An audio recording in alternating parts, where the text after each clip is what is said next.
Thank you all very much for joining us. It's really very important to us to engage with people, and we've been delighted at how many people have been interested in joining our events so far. We hope that will carry on, well into the future. I'm going to just to set the scene very briefly, and I'm going to hand over to my colleagues to take you through the specifics of what we've been doing on CPD. ARB is the professional regulator. What do regulators do? They keep a list, they keep a register, the register of people who we hold out. We say to the world, these people are qualified to practice as architects. These are people you can trust. Now, through history, regulators have relied on just registering people when they graduate and then forget about them unless they get struck off. Nowadays, that's just not acceptable anymore. The public expect a register which is up to date, which shows that people are not just graduated, but fit to do the job today. And that's what CPD schemes are all about. Now, we haven't had one at ARB before now, but essentially we are now engaged in that process, as you know. So we keep a register. Why do we do that? Because we want to play our part in building an environment that inspires people, in which we can all be safe and live well, that helps to tackle the fundamental challenges that people and the planet face. Anyone using an architect's services or a building designed by an architect has a right to expect that architects will maintain and develop their skills and their knowledge, their experience, and the way they behave on an ongoing basis throughout their career. And that's the territory we're in now with the work we're doing on CPD. The Building Safety Act, which saw the light of day just under a year ago and is now close to its end in Parliament, all being well, is intended to give us the power to monitoring the training and development that architects carry out throughout their careers. And we'll be introducing a scheme for monitoring continuing professional development that will encourage architects to maintain and develop their competence to practice. But these are things we know that most architects, most of the time, are doing anyway. So in many ways, we're not asking for anything especially new in the way you go about your work, but in the way you record it and demonstrate to us what you've done in some sort of structured way. Now, last year we shared 4 principles that for us underpin the scheme. First of all, it's about improving the overall competence of the profession, aiming for an overall positive shift in the collective competence of the profession by promoting a culture of continuing development. It is not about catching out individuals. Do you want me to repeat that? I won't, but you heard what I said. Secondly, it must be tailored by architects to meet their own practice and needs. The scheme will encourage architects, you, to reflect, plan, act, and evaluate on your learning activities in a way that's relevant to your practice and needs. The approach will not be one size fits all. We see no value in asking you to clock up virtue points with us by going to courses that may have no relevance. We want it to be tailored to you and what you do to help you be better. And if you don't want to do it for altruistic reasons, do it because it's good for business. We want the scheme to be proportionate and deliverable. What our research has shown us is that the majority of architects, about 70%, are already committed to carrying out dedicated CPD annually. That's alongside the informal stuff you do just by thinking and reflecting more or less every day. And the scheme just is intended to formalize and shape that learning as far as possible, avoiding additional costs for you. And the 4th principle is that we should avoid duplication where possible. We intend to design a model that is suitable for all architects, and we'll be considering how best it can work alongside other schemes, both in terms of the subject matter and of compatibility in logistical terms. In other words, that if you're doing some work under another scheme, you're able to translate that into what we need as well. In August last year, we launched a survey to invite views on the proposed principles, and that survey closed at the end of November last year. Today, we're going to talk you through the results. I'm now going to hand back to Rebecca to talk you through those results, and then our Director of Standards, Simon Howard, will talk you through how we're developing the new scheme. And of course, after both those sessions, we want to hear from you. So over to you, Rebecca. Great, thank you. So I'll just give a moment for the slides to come up, because I think my colleague is putting those up now, Finn.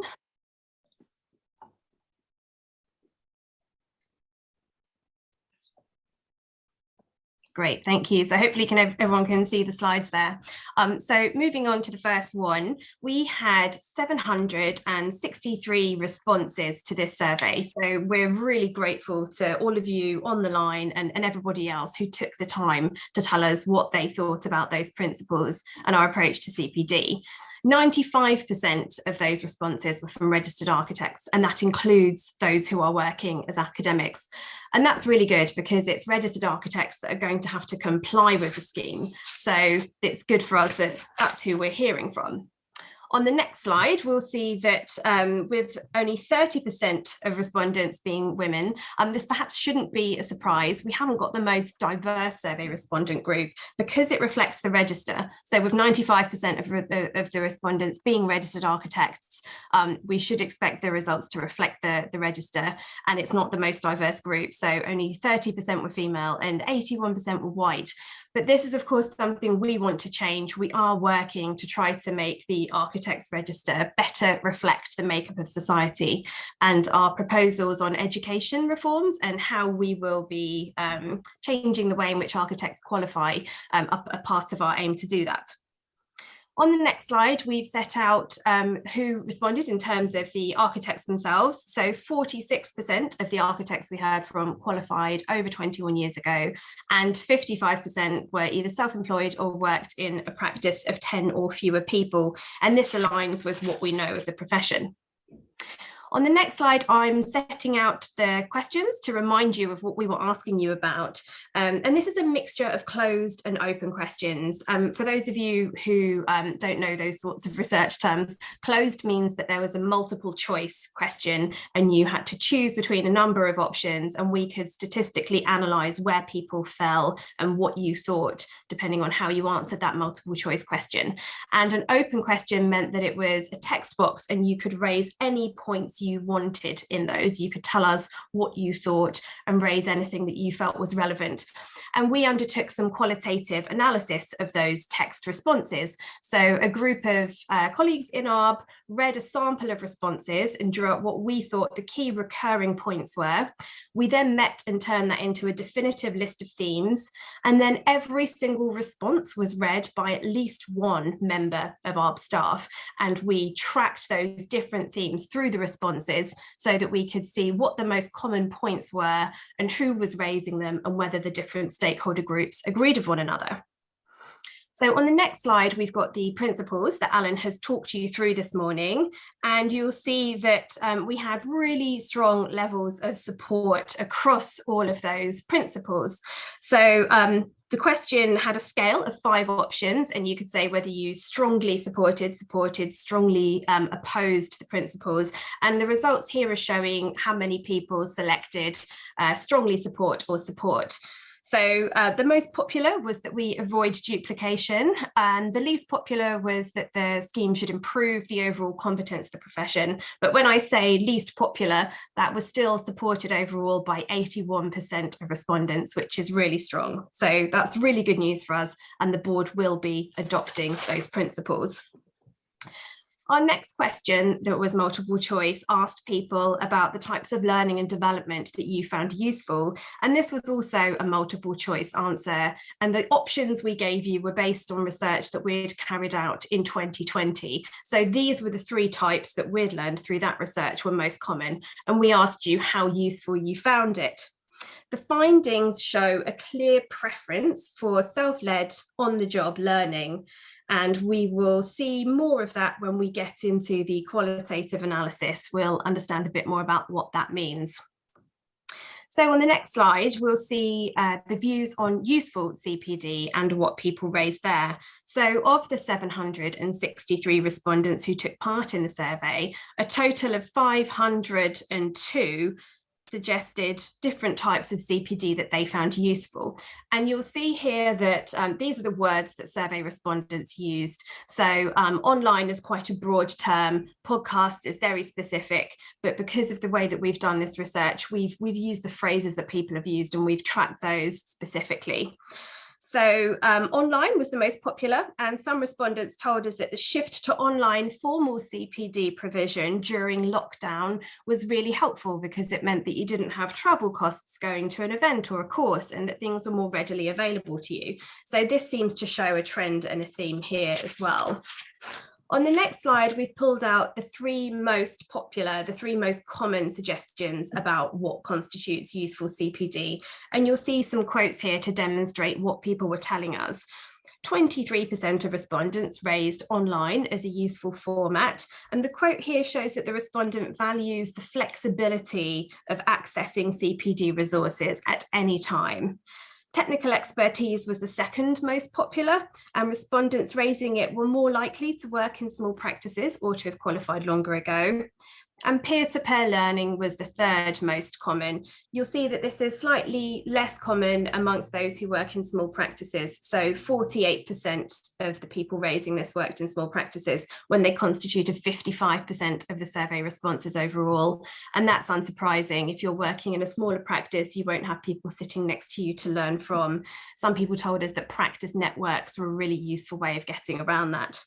So what the survey is telling us is that we need to keep the options for CPD open so that everything counts.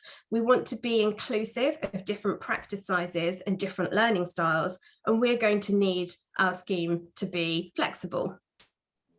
In addition to our question about types of CPD that respondents found useful, they often expressed views through the survey about their preferred learning style, and they often anticipated our requirements that the scheme might set, and they opined on what they'd be comfortable doing.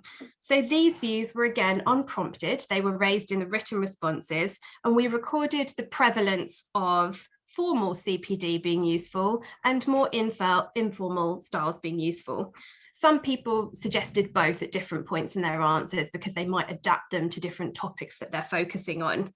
But what this is telling us is that a higher number of people actively mentioned the value of informal on-the-job learning over and above formal and structured events. So on the next slide, we asked respondents about any barriers they have observed to undertaking good quality CPD, and we tracked two types of response. We tracked some broad concerns with the quality of CPD available, and we tracked the common barriers to being able to undertake CPD. So time was the biggest concern that people raised with us. Over a third of respondents said that they were unable to find time to be able to do CPD. Cost was the second most common barrier, and then relevance. So people often said that CPD was available, but to make it good quality and worth their investment, it had to be relevant to their area of practice. It's worth noting that different stakeholder groups might have raised different barriers. So on time, 35% of the people raising it were women when they only accounted for 30% of survey respondents, and 60% were architects in a small or self-employed capacity versus 55% overall. So we know that some of these barriers are more likely to be raised by particular groups of people. Other barriers included lack of choice and lack of awareness of available CPD. On the next slide, we looked at examples of what constitutes good quality. So people told us what good quality CPD meant to them. You'll see that relevance comes up here again. So respondents are telling us that for CPD to be useful to them, to be good, it has to be relevant to their specific area of practice. And we saw on the last slide that people have concerns about this acting as a barrier, that it's hard to find.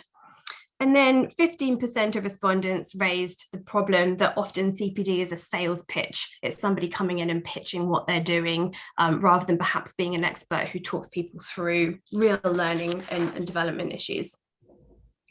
On the next slide, we didn't suggest in our response, in our discussion paper, that we should mandate or recommend specific topics. But in some of your text answers, people raised that and suggested that we should.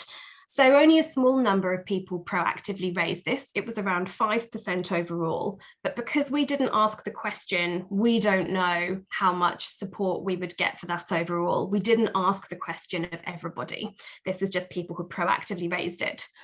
There were some common topics that were raised by people which are familiar to us. So in particular, sustainability and climate change is one that's come up in earlier forms of research that we've done. And you might recall that last year we issued some guidelines for architects on safety and sustainability.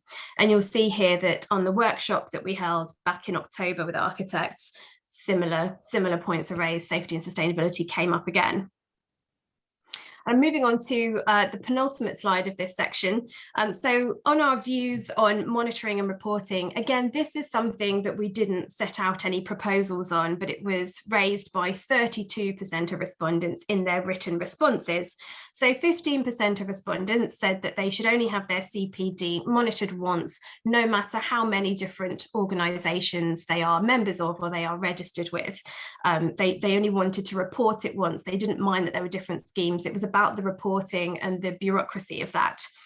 13% of respondents urged us to simply adopt an existing scheme, and they weren't saying that the perfect scheme exists. Often they raised concerns with us about different schemes that other organisations run, but they were saying they didn't want to have two competing sets of requirements, so why not adopt something that already exists?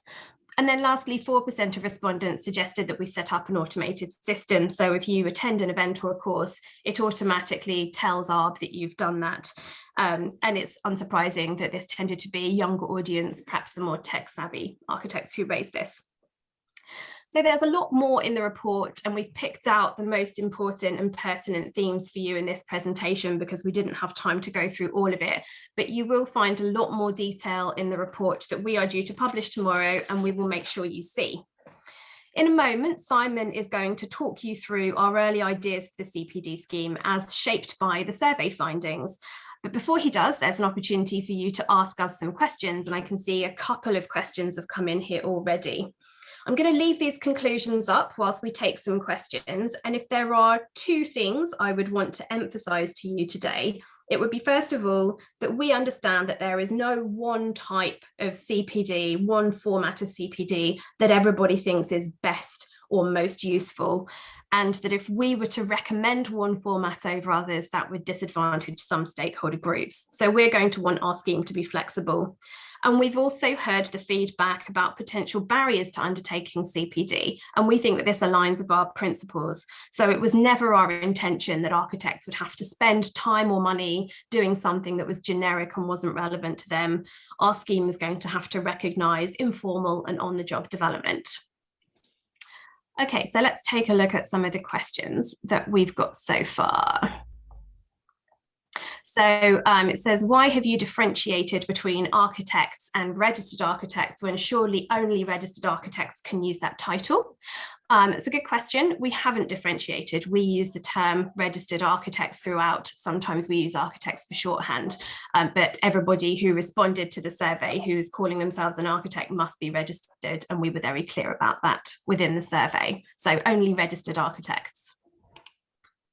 And here's another question, and please do continue submitting questions. You'll see the Q&A tab down there. Those come into those of us who are presenting, and we can take questions from the audience. You mentioned tailored to practice needs, but since different people in larger firms tend to undertake different roles, will the tailoring be linked to what the different roles as well as what the practice need?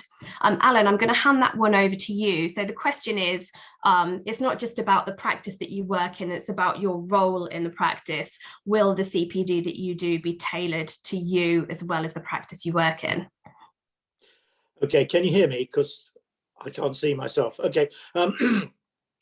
Yes, I think the word practice just being used a little loosely there. All we mean is to your practice as an architect. And so it's your responsibility to tailor your CPD to the work that you personally do. You do that within a practice, of course, it'll be within, maybe even within the practice's own arrangements, but it's the relevance to the work that you do that matters rather than the concerns of your firm, which might, after all, be a very big one. Great, thank you, Alan. So I've got another question in. It says, although ARB is not mandating topics for CPD, it seems odd not to consider a baseline. How will we ensure that competence is maintained if there is no baseline to measure from? Well, thank you for that question, Jonathan. We haven't said what we're going to do yet, actually. So our next presentation from Simon will talk through our proposals. So perhaps we'll leave that one till after Simon has spoken. So we've got the next one in. Will architects who are members of professional bodies which monitor CPD be exempt from the ARB scheme? They should be.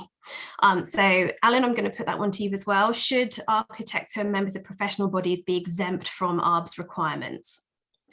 Okay, I understand that many of you, maybe even most, are involved in schemes run by a professional body, sometimes by more than one professional body. We don't have it in mind at the moment to, as it were, dictate actual formal exemptions. What we will want to be sure of is that we're not making you to do again things you've had to do for another scheme.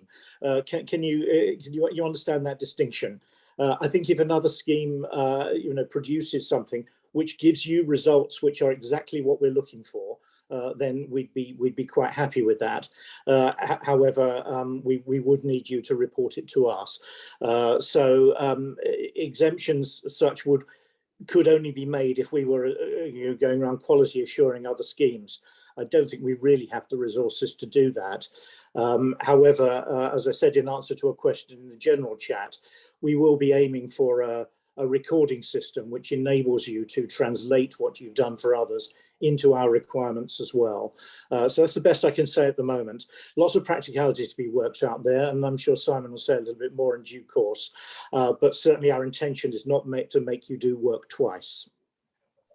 Great. I've got another question here about core CPD, and I'm going to come back to that one after Simon has spoken, because you'll all get more information about the direction we're thinking of taking. So we'll save that one.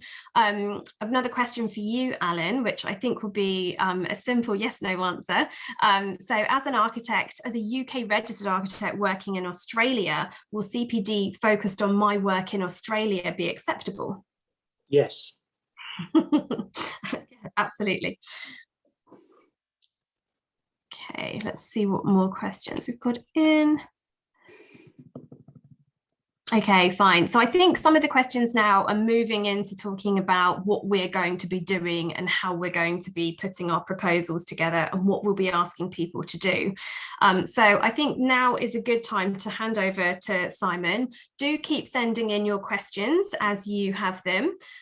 So we can keep answering those, and that's the same slide pack. So I think we're back online with the slides now. Great, Simon, over to you. Thanks, Rebecca. Good morning, everyone. Can someone give me a thumbs up so that you can hear me and see my screen? Great. Okay. So I'm going to take you through the first initial ideas we have for developing the CPD scheme based on the information that we've received and from our research and from the information that's come through the research. And we're proposing a scheme that's based on activities. So every architect will carry out a number of CPDs activities annually. We haven't yet got to a point of how many that would be. But the really important thing is that this would be focused on the outcomes of the activities rather than the inputs. So we're not proposing that, for instance, you log CPD hours, because that would be an input, or indeed collect CPD points, but instead focus on what you've achieved through that CPD activity. And I'll come on to that a little more in a while. Again, using the information that you've told us, we're not proposing to say that that CPD should be carried out in any particular format. It doesn't have to be formally organised. It doesn't have to be formal training. It can be incidental learning that you've told us is really valuable to you. Learning on the job, discussions with peers. So don't think when you think CPD automatically think formal training courses, but we do think that there will be a requirement for there to be a minimum number of planned activities. So it can't just be incidental learning. There has to be a degree of you setting out, of architects setting out what they think their development needs are, and then how they intend to achieve those development needs, and then the circle, completing the circle again to go back and to see what to do next. We're also exploring whether we should mandate CPD on a small number of particular areas of practice. That would be down for the architect individually to decide how that is relevant to their practice. So, for example, we could take sustainability. Sustainability is going to mean a lot of different things to a lot of different practices. But if we were to say that every architect needs to do something in relation to their competence in respect of sustainability, it would then be for the flexibility of the individual architect to decide what is relevant to them and to their needs. And of course, we need to do further work in relation to how we would decide what those mandatory areas of competence should be. So going into a little bit more detail of what we're proposing that an architect would record, it would be something along the lines of this. So what activities they completed, what CPD activities they completed, and when they completed the activity, as I've just said. Really importantly, what the outcome was, what they've learned and gained from the activity, and how they can apply that to their future practice. This is what we hear again and again is the really valuable element of CPD, rather than just going along and logging hours for the sake of doing it. That's not what our scheme is about at all. And then, as I said before, linking it back to the future development. What next? How can you apply it to your practice? And what do you need to do? What do you need to do next? So that is, in essence, what would be recorded as part of the CPD record. How will we monitor it? And I know there's been a lot of talk in the chat, so we can perhaps discuss this in a little bit more length in Q&A afterwards. So at the point of re-registration and retention every year, along with paying your annual retention fee, every architect would need to at least confirm that they carried out CPD as required under the scheme. The following year, the subsequent year, we would then audit a percentage of that register, essentially call in those CPD records to make sure that they've been done and they comply with the guidance and the requirements of the scheme. The percentage hasn't been decided yet. I mean, if we look at other regulators, it's usually a low single-digit percentage, that's manageable for us, but also gives a genuine chance that you will have your record called in, so that so it gives some substance to the scheme. We are proposing at the moment that architects, if you get your CPD called in, so to speak, under the audit, then any CPD that you've recorded on another platform, if possible, would be okay, would be compliant. Of course, that all depends on what the other platform is collecting. As long as it's collecting the CPD activity, the date you did it, and the outcome of it, then that should be okay. And this, we're hoping, we've really heard what everyone's saying about duplication, and it's not the CPD that people really have got a problem with. It's having to record it twice or in multiple areas. So if you would rather record it on a scheme elsewhere, and that scheme is compliant with those fairly kind of straightforward requirements that we have, then that will hopefully be compliant. And as I say, we need to do a bit more exploration in relation to the details of those other schemes and what other platforms would be compatible. But we want to talk to the RIBA, we want to talk to RAS, we want to talk to the RAAI, and all of those are the main schemes that are going on to make sure that that can happen. But that's certainly our intention. As Alan said at the start, this is not a process to be removing architects from the register. A success for us would be to have 0 architects removed from the register for failing to carry out their CPD. So, of course, there has to be some regulatory teeth to this, but we're intending to only remove those from the register who won't carry out any CPD at all, or if they carry out their CPD and it's not compliant, they won't take the necessary steps to improve. So a bit of a diagrammatic overview of the process. Between January and December, architects would record their CPD by a chosen platform, whether that be the ARB platform that we'll create, whether it be another platform that you want to carry out you want to record your CPD on that's compliant. At the end of the year, when returning your retention fee and renewing your registration, you would need to confirm that the CPD is completed and where it has been recorded, if it's not recorded on the ARB platform.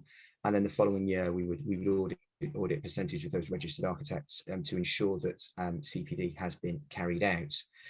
We are still only in the development and design stage of this at the moment, so there are some really important questions that we need to answer before we consult formally. So how many activities, how much CPD should we expect every architect to carry out annually? It's a more difficult question than just simply saying hours, because how do we categorize those activities? So we need to do some more research, and essentially we need to talk to the profession to see what would be a reasonable and acceptable amount. As I said before, we need to speak to, we need to do a bit more of consideration of what other CPD monitoring schemes are available, and whether we can be compliant with those, and whether an architect would be able to download their information from that and provide it to us if necessary, or indeed whether we'll be able to get the systems to talk to each other automatically. And if we do mandate areas of architectural practice, what should they be, and how should they be decided year on year? And also, we've been very clear all along that we're not in the business of providing CPD. But if we're requiring architects to carry out CPD, what should our responsibility be to signpost them to good quality CPD and show where that's available? So these are kind of the questions that we're going to need to discuss and engage further before we're in a position to be able to formally consult. I will stop sharing my screen and hand it back to you, Rebecca. You're on mute. Yeah, sorry, I clicked the wrong button. Great, thank you, Simon. So just to pick up on what Simon's just presented to everybody here, this is really early stages for us. We haven't started negotiating with different organisations yet. As Simon said, we haven't even set a number of activities or decided on that path of action. So we're going to be holding some focus groups. Please do let us know if you're interested in attending those. We'll be giving you our communications email address in the chat and at the end. But this is really early for us. There's a lot for us to get through. So we've got loads of questions in. Thank you everybody for that. I'm going to start with one. There's lots of different people asking a similar question here, and I'm just going to read one of them out. And Simon, I'm going to come to you on this one. So somebody is saying, surely the RIBA, RIAS and RIAI schemes should be familiar and accessible enough for ARB to assess sufficiently for their purposes. ARB should work with these to present a single recording scheme. So this was asked before you started presenting, Simon, but if you could just recap our approach to recording and what we're going to be asking people for. Yeah, we're going to be asking for really simple things, just what activities you've carried out, when it was carried out, and what the outcome is. And we need to just do a bit more of an assessment and talk to the professional bodies and any other kind of recording platforms that there may be, to ensure that they're equally compliant in that way. But that's certainly our intention. We want to make it work that way because we hear that the main concern for architects, quite rightly, is they don't want to spend every Friday afternoon filling in their CPD in multiple places. Great, thank you. So there's conversations for us to have with other organisations, but in short, if people are recording it in one place and we can audit it and check that it's done, that should work for us. Yes, Simon? Sorry, yes. Summarising what you said. Okay, great. So Alan, I'm going to come to you on this one. So somebody is saying, I work as a town planner, but I'm also a registered architect, and architect is an essential design skill that I need. Since I don't practice as a conventional architect, will my normal planning-based CPD fit the bill? So will CPD tailored to architects who do planning work count? Alan? The simple answer is I should think so, but the principle that you tailor it to your own practice would seem to apply there. I think we'd probably be something when a scheme's on its way, you would need to talk to us about, and we need to maybe reassure you about that. But certainly, I mean, don't forget, we hold the Register of Architects. We have to make sure the names on that list are fit to practice as architects, as far as we can tell. But you know, I don't think we're making unreasonable requirements of people to relearn things or go on in things they're simply not using in their everyday practice. So I'll come back to my answer. I should think so, but you know, as the scheme develops, we will be doing our best to make sure it accommodates everyone, whatever kind of practice they're doing. And that's why we're not doing one size fits all. Otherwise, you would have to do an architecture course or something on the way. But perhaps while I've got the floor, I could just return to the question of duplication, because there are a lot of questions about this, as if it's somehow us versus the professional bodies or whatever. It simply isn't, and you know, we will do everything we can. We are already talking to them. Some of them have come back to us with some really creative and good ideas about this. We will work on this, but please don't ask us this morning to commit ourselves to a particular way forward, because we need to know a lot more. But later on, we will be consulting about a scheme to ask you how you think that'll work. And if you think it still falls short, then at that point, you can make that very well known. Thanks. Great, thank you, Alan. So there's a number of questions. I'm going to read out a couple of them that are about the availability of CPD material. So John has said, the question raised by a colleague in Australia is very relevant as I'm chair of REBA China Chapter Education Subcommittee, where we are trying to develop and provide a tailored CPD to those REBA and are practicing in China. Much of the CPD material available is understandably UK focused. Core material supported by practice-specific structured material would be helpful. So that's a question about CPD material that's available. And Jonathan's asked a similar question. So will ARB be considering the access of CPD material in the annual membership fee? The biggest problem with CPD is ensuring that you get the information you need, which is sometimes behind pay barriers. Therefore, it would be helpful if ARB will ensure that this is not commercially skewed by the big companies. So I'm going to kick this answer off and then hand it over to you, Alan. I think there's a bit of a misconception here about what we're asking people to do.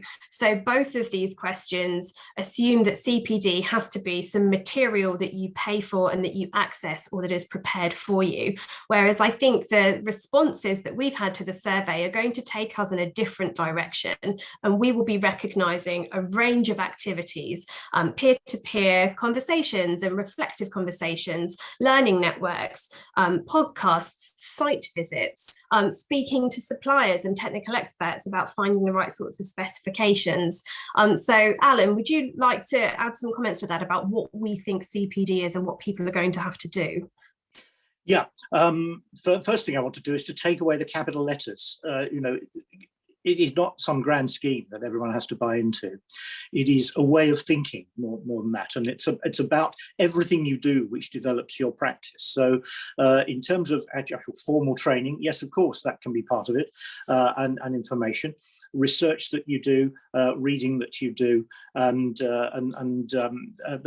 particularly the reflection you do on how things go well, how things go not so well in your practice, what you're going to learn, how you're going to avoid making a mistake again, how you're going to find something that went really well and apply it in all sorts of other areas, and so on. Teaching other people can be CPD. It usually is better CPD for the teacher than those who are learning, frankly. And do you have to do a lot more research? You have to answer a lot more questions. So try, if you will, to get away from the thought that it's something you have to buy or a package that exists out there somewhere. Yes, there are things like that. But first of all, as we've already said, and I'll underline that, we will not be providing it any more than we provide university education. That is not what regulators do. And we are much more concerned with the outcome, with actually what changes in your practice, what develops in your practice, than what you actually do.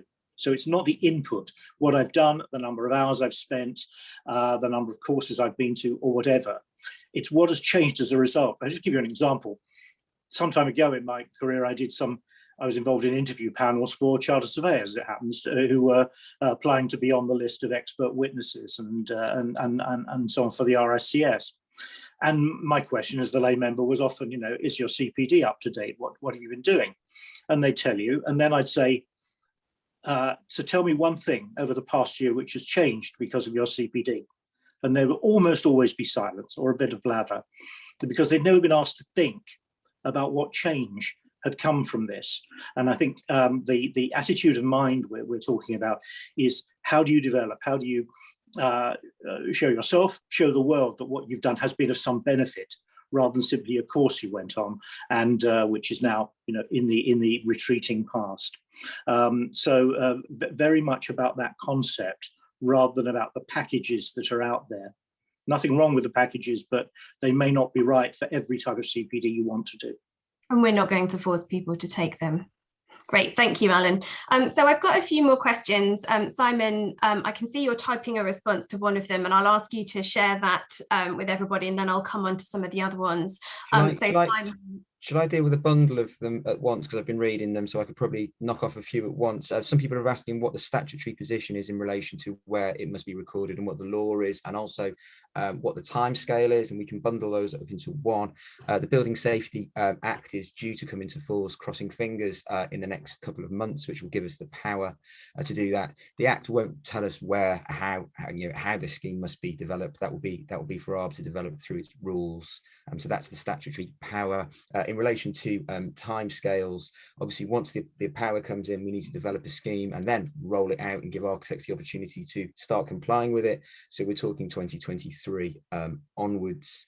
There have been some questions about exemptions, certainly in relation to, will retired architects have to carry out the CPD? Well, the simple fact is that if you're retired from practice, then there's no need for you to be registered at all. There's the register is the purpose of being a practicing register.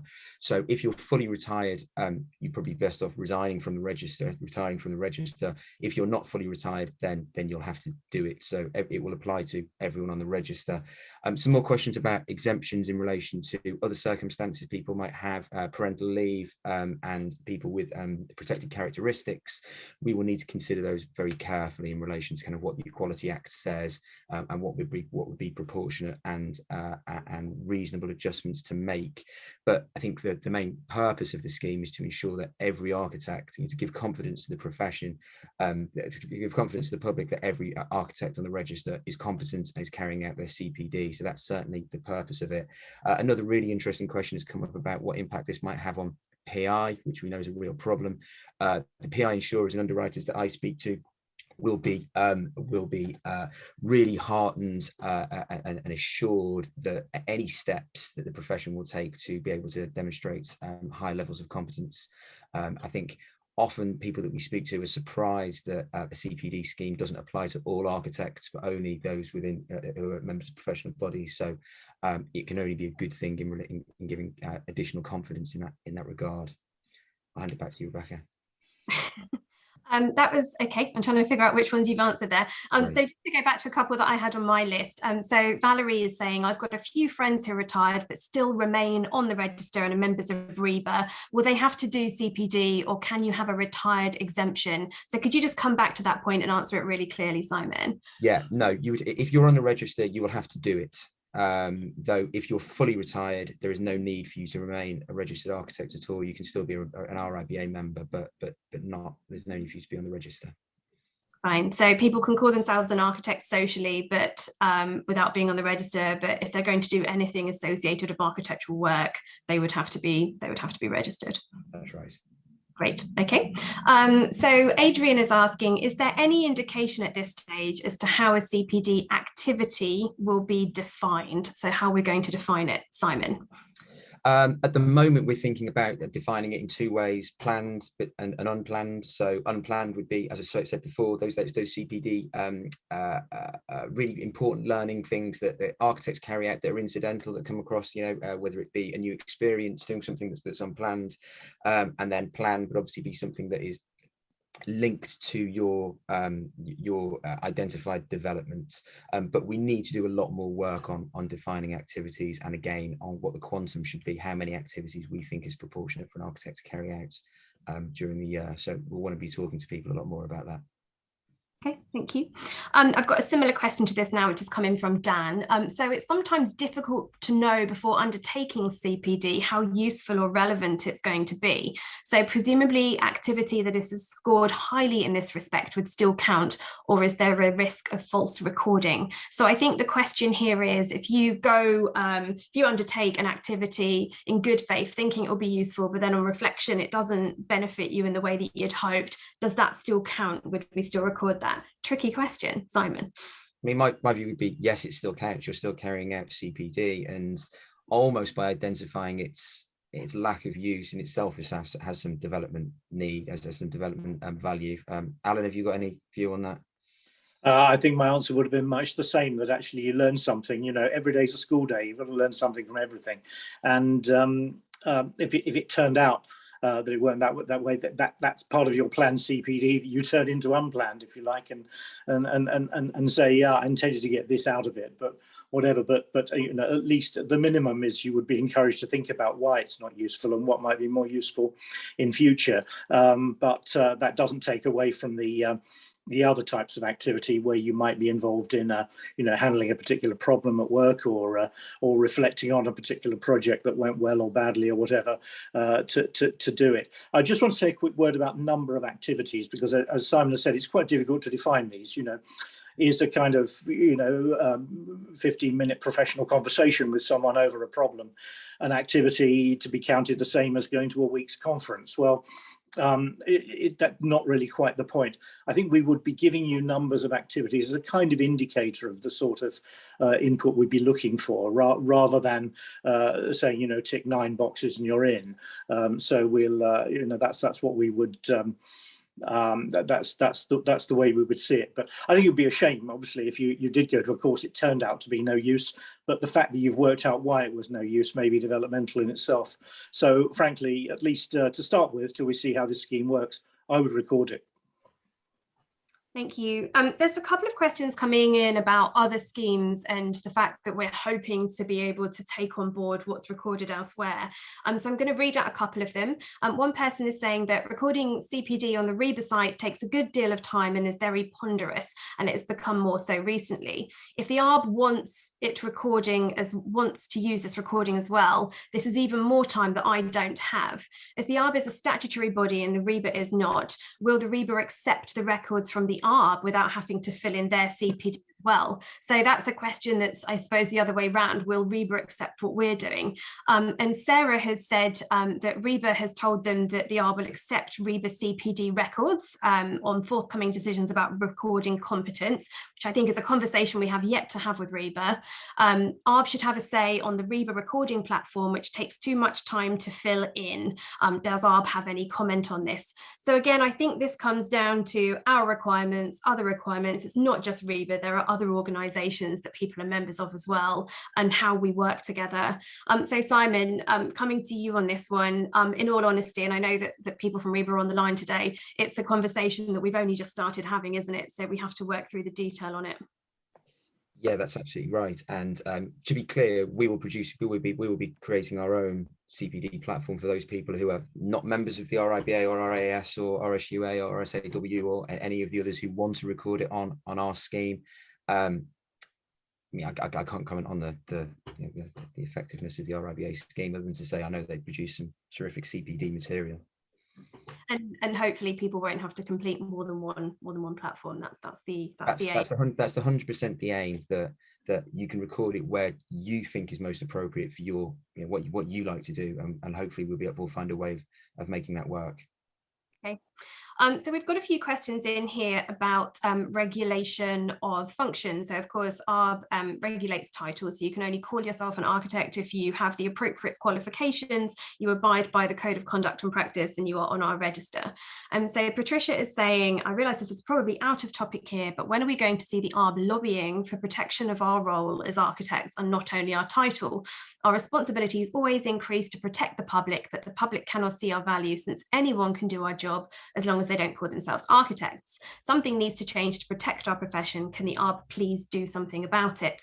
And we've got a few other comments in here as well. The simple answer is we can't do anything about it, and we don't lobby. The law that is written by the government sets out what our role is, and we must absolutely act within the boundaries of law and policy. The difference being that governments are elected into power and regulators are not.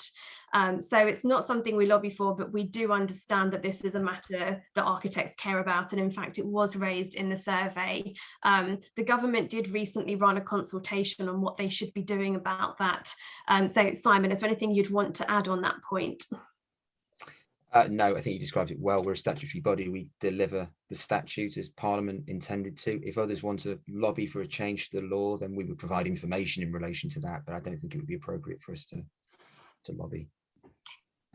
Okay, so I've had Miranda ask, are my questions visible? Some of them are, Miranda, some of them aren't. I've got a small screen and we've got 30 odd questions and I'm trying to pick the right ones. So apologies if we've not come to yours yet. Juliana is asking, could reading, researching and teaching be monitored and audited as part of the scheme? So how could they be, rather? So given that these might count as activities, how would they be monitored? Simon? Yeah, I think it's less likely that we would ever, that the auditing process would ever do a kind of QA on the actual CPD that's carried out. So I think, if you've said I've carried this was a development research, development needed I had, I fulfilled it through research, this was the outcome. I don't think we would be assessing whether that research was proportionate and competent or not. Cool, thank you. And I think, Simon, this is another one that I'm going to come to you on, given the relevance of CPD and the fact that it's come up in the Building Safety Bill. Colin is asking, if the purpose is to improve overall competence of registered architects, what is the overall incompetence that you are trying to solve by introducing CPD requirements? The problem has to be identified first before you try and put a solution in place. Simon, I'll come to you first on that one, and then Alan, you might want to comment on it as well. Yeah, I don't think there is any particular incompetence that we've identified that requires a resolution. It's the desire to raise competence across the profession, which can only be a good thing for the profession itself, for business, for assurance, for public confidence. I think that's the purpose of it, rather than saying we've identified a certain area that architects need to take steps on, because that's not the case. Alan, is there anything you'd want to add on that? Yeah, well, that's definitely the right line. If we thought there was a mess out there and there was a whole load of incompetence among architects, this would be a very different job, and we would indeed be thinking about mandating particular areas. The fact that we're not is perhaps the best indication of how we view the competence of the profession generally. Yes, it's okay. Yes, it's the only profession of the regulated ones which doesn't have a CPD scheme, to my knowledge, and I've been around a bit. Certainly in all aspects of healthcare, legal, and even financial regulation, generally speaking, there is a CPD requirement of some kind. They're not all very effective, but the fact is they exist, and it's simply in response to a public demand. That the public demand to know not just that you qualified in 1952 and you haven't been struck off yet, but that you have actively maintained your competence. Now, we're fairly certain, I'm prepared to lay money on most architects actually doing that most of the time. However, we as the regulator are expected to take responsibility for showing the public we've done our best to ensure that people have stayed up to date, that they have continued to develop as well as they can. And it doesn't matter how competent the overall profession is.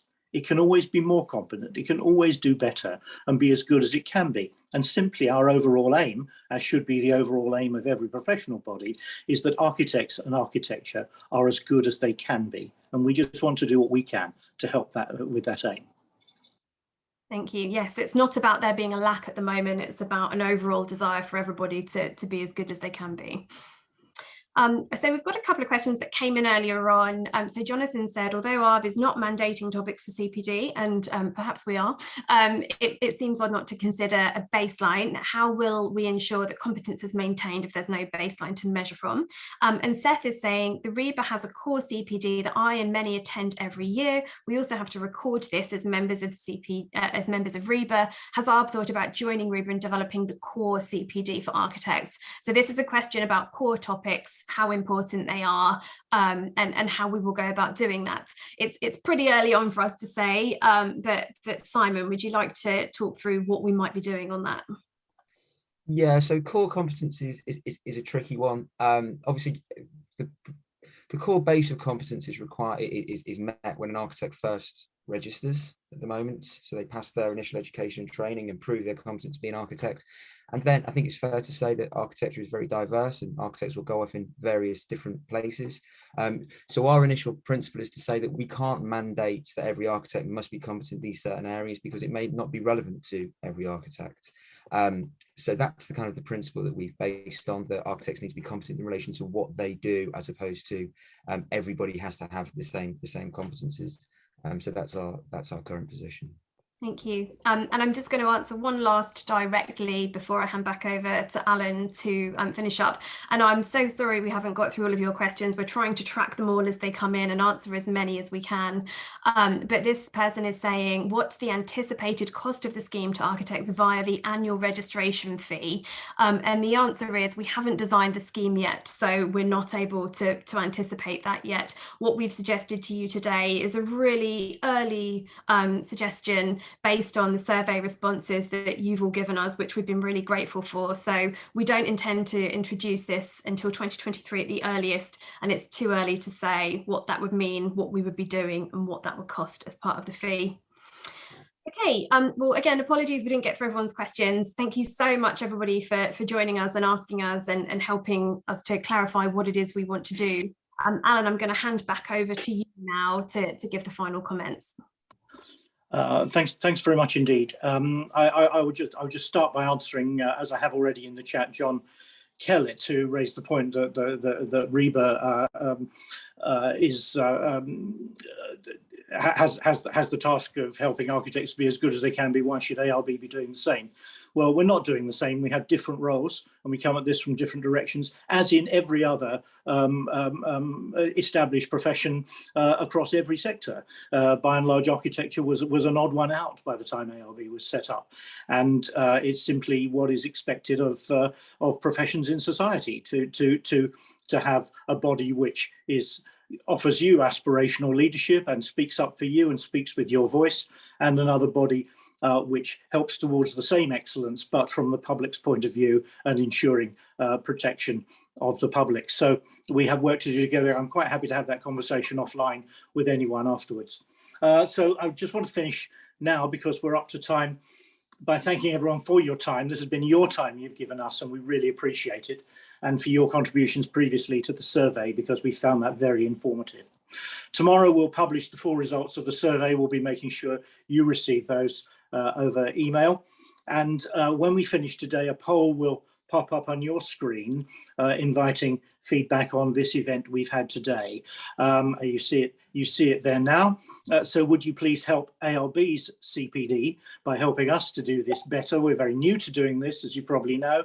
And thank you, Andrew Mortimer. No, you can't count this hour as CPD, but by the time, well, you can informally, but by the time it comes up, the scheme is up and running. This will be out of date, but thank you for the thought, and if you found it valuable in terms of your professional development, then I would be ecstatic. So we'll be expecting to consult on the detail of the scheme later this year, hopefully in the early autumn.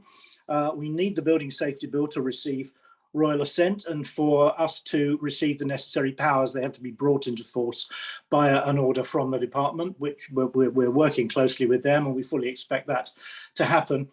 So we're expecting royal assent fairly soon now, and also the secondary legislation later in the year, but no promises, because you can't promise on behalf of Parliament.